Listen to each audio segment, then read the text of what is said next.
প্রথমে সরকারের একজন উপদেষ্টা শুরু করলে, এখন সেই কোরাস এখন গাচ্ছেন একটি রাজনৈতিক দল। আমি গতকালকেও দেখলাম এই চাঁদাবাজি, বালু উত্তোলন, এই সেই।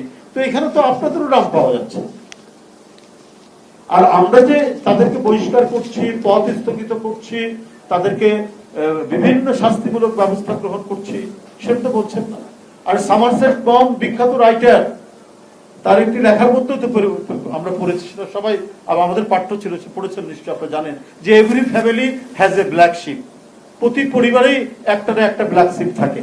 তো যদি আমরা রাজনৈতিক দলগুলোকে যদি আমরা একটা পরিবার মনে করি, তো দুই একটা ব্ল্যাক শিপ থাকতে পারে না, কুলাঙ্গার থাকতে পারে না? তো সেই রাজনৈতিক দলটি বা ওই পরিবার যদি কুলাঙ্গারের বিরুদ্ধে ব্যবস্থা নেয়, তাহলে সেই পরিবারটাই তো সবচেয়ে ভদ্র পরিবার, যথার্থ পরিবার। তো সেগুলো আমরা গণমাধ্যমে আমরা দেখি না।